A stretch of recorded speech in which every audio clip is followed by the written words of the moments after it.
हे नारद, जो पिता विप्र तथा ब्राह्मण से द्रोह करता है वह नारकी मनुष्य अग्नि तथा सूर्य से सदा तप्त रहने वाले कालसूत्र नामक नरक में डाला जाता है। वहाँ पर भूख और प्यास से पीड़ित हो जाता है और भीतर तथा बाहर से जलते हुए शरीर वाला वह प्राणी व्याकुल होकर कभी बैठता है, कभी सोता है तो कभी उठता है, नानाविध चेष्टाएं करता है, कभी उठकर खड़ा हो जाता है और कभी दौड़ने लगता है। हे देवर्षि, समय न रहने पर भी वह भी जो अपने वेद विविध मार्ग से हटकर पाखंड का आश्रय लेता है, उस पापी पुरुष को यमदूत असिपत्र वन नामक नरक में डाल देते हैं। जब वे उसके ऊपर कोड़े से प्रहार करते हैं तब वहां डाला गया वह नारकी जीव उतावला होकर अत्यंत वेग से इधर उधर भागने लगता है,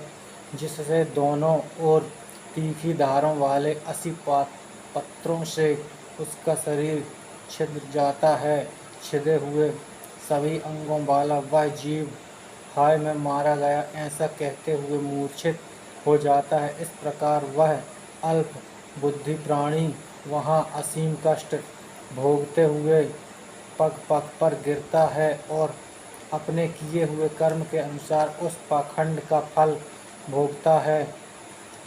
जो राजा अथवा राजपुत्र अधर्म का सहारा लेकर प्रजा को दंडित करता है और ब्राह्मणों को शारीरिक दंड देता है, वह नारकी तथा महापापी मनुष्य यमदूत के द्वारा सूकरमुख नामक नरक में गिराया जाता है। वहाँ पर बलवान यमदूत के द्वारा ईख के भांति पैरा जाता हुआ वह जीव पिस जाने से वेदना के कारण मूर्छित हो जाता है और महान क्लेश प्राप्त करता है।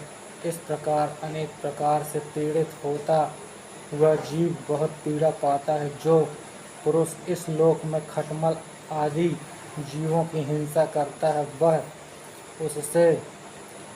उसमें द्रोह करने के कारण अंधकूप नामक नरक में गिरता है, क्योंकि स्वयं परमात्मा ने ही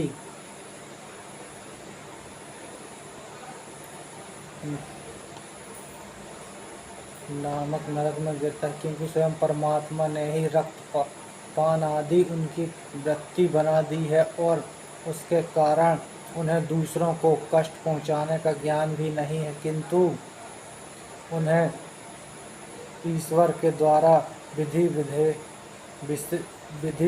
निषेध पूर्वक बनाई गई वृत्तियों वाले मनुष्यों को दूसरों के कष्ट का ज्ञान है। इसलिए वह प्राणी पशु पक्षी मृग सर्प मच्छर जूं खटमल मक्खी दंतशूक आदि क्रूर जंतुओं के द्वारा अंधकूप नरक में पीड़ित किया जाता है। वह प्राणी भयानक रोगों से ग्रस्त शरीर में रहने वाले जीव की भांति व्यथित होकर इस नरक में चक्कर काटता रहता है। जो कुछ भी धन आदि प्राप्त हो उसे शास्त्र विविध पंचयज्ञों में विभक्त किए बिना ही जो भोजन करता है उसे काकतुल्य समझना चाहिए। यमराज के अत्यंत निर्मल दूत उस पापी पुरुष को उसके दुष्कर्म को फलस्वरूप कृमि भोजन नामक अधम नरक में गिराते हैं। इस प्रकार जो अतिथियों को दिए बिना ही भोजन करता है वह 1,00,000 योजन विस्तार वाले भयंकर कृमि कुंड में कीड़ा होकर नरक के कीड़ों द्वारा खाया जाता हुआ वहीं पड़ा रहता है।